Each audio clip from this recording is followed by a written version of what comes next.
Hello, my name is Lizzie. I'm Anglican. I will soon be joining a community of religious sisters.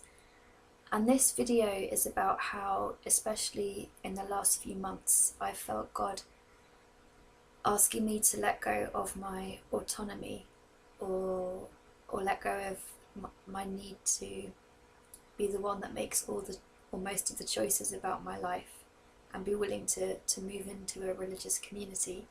And here's the passage that I felt God particularly speaking to me through in all of this.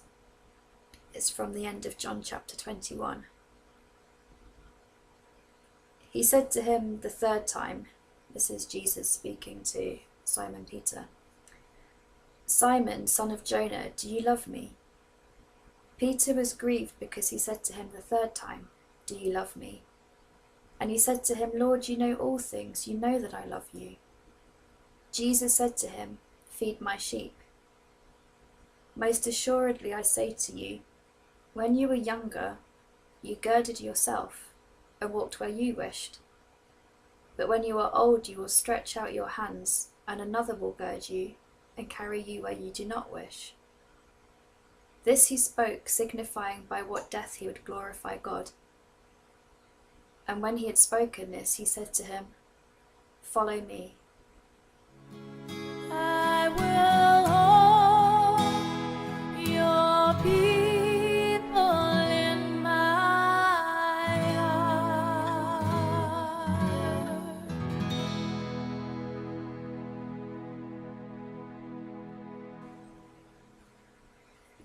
The metaphor or the analogy that I've been using when I've been talking to my friends recently is that I feel like someone who has been used to being a soloist. I actually get asked to sing solo sometimes in a choir setting, but even as a metaphor for my life, because I've been living on my own for so many years, and over these years have almost constructed my own.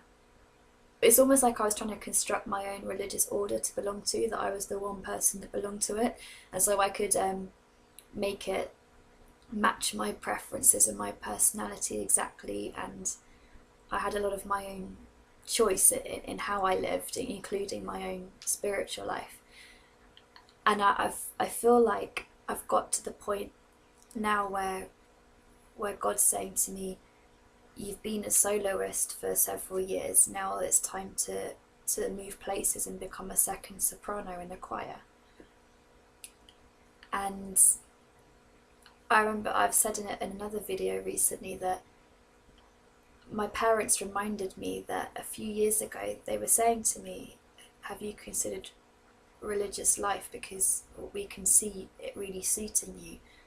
And I said to them, yeah, I could really see myself in that kind of life, but I just can't bear the thought of living in community. It's so not me. I need my solitude, I need my own space. And I was just so, the idea of having to give up all my own preferences was too much for me. That was a few years ago, and then I guess it almost feels like God's been waiting for me to come to the point where I am willing to now make that move, that transition to a very different way of life. So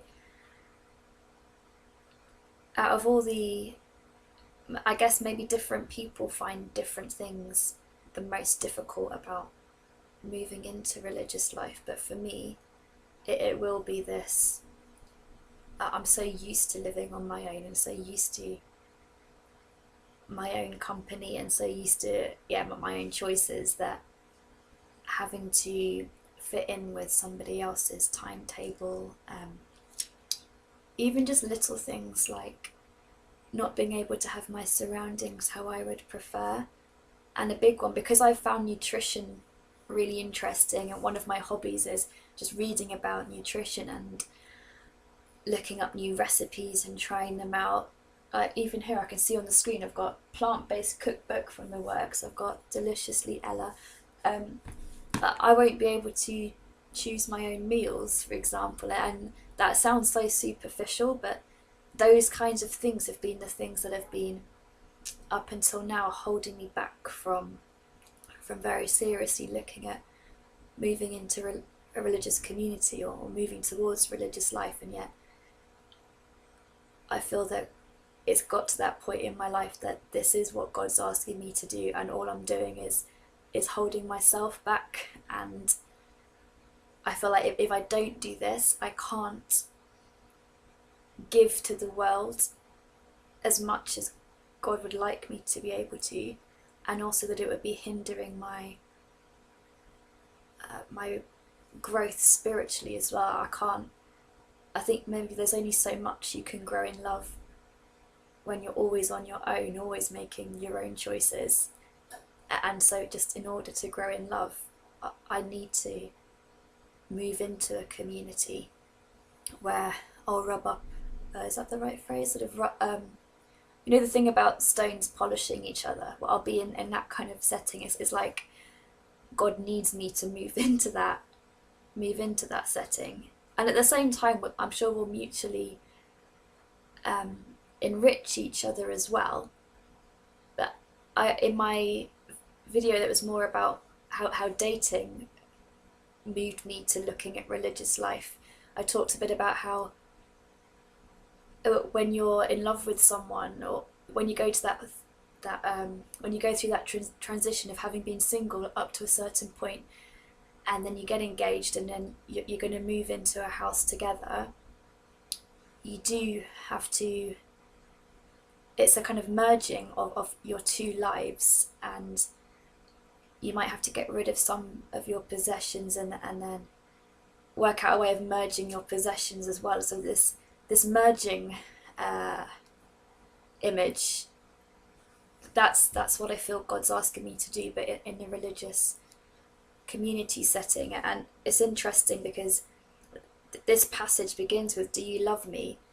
And something that I kept feeling God saying to me is, if you love me enough, if that's the right word, if you love me enough, you'll be willing to do this.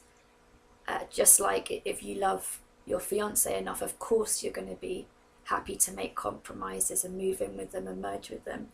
And I've realised that I guess I've grown from wherever I was a few years ago, when I just couldn't cope with the idea of living with other people, that I feel like I am willing to now.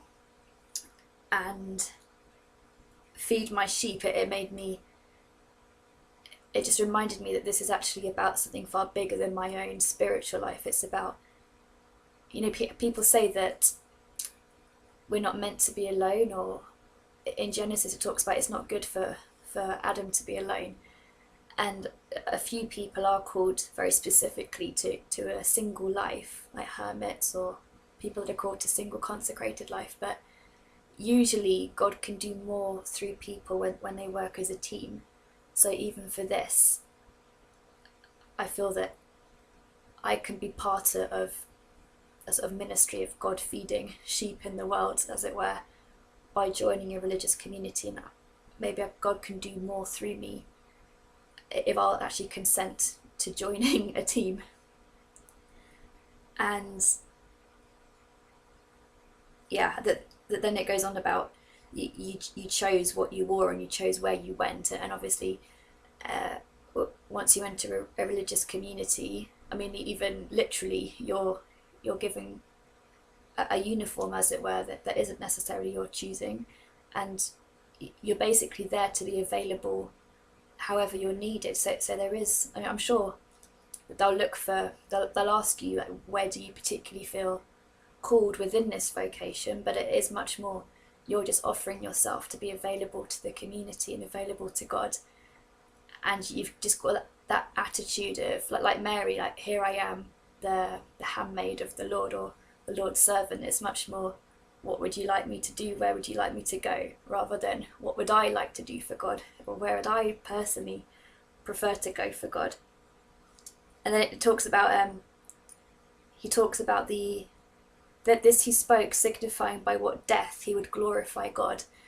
And I felt God saying to me through that actually it's through dying to ourselves that we glorify God. Not by dying to self, I don't mean losing my personality, because that's the person that's being called to be a sister, and I'll bring my personality to that, and that's a good thing. But dying to self in the sense of dying to my selfishness or my self-centeredness, it's encouraged me that what I'm being asked to do, or what we're all being asked to do as Christians, because we're all asked to do this in some form, this dying to self is actually something that does glorify God. So that's quite encouraging to know, or to be reminded of.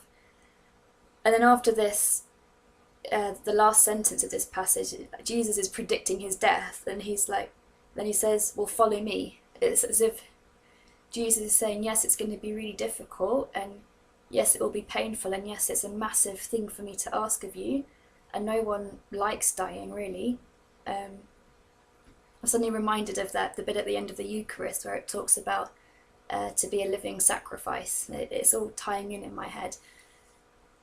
So Jesus is aware of the difficulty of what he's asking of us, and I'm aware of the difficulty of what's being asked of me. I know that it won't be easy moving into a community, and it won't be easy, like lots of things in the future where there won't be my personal preference, won't be easy, but Jesus is saying, we'll do it anyway, because you love me and because you love the world, and you have kind of offered yourself to me, so this is what I would like you to do.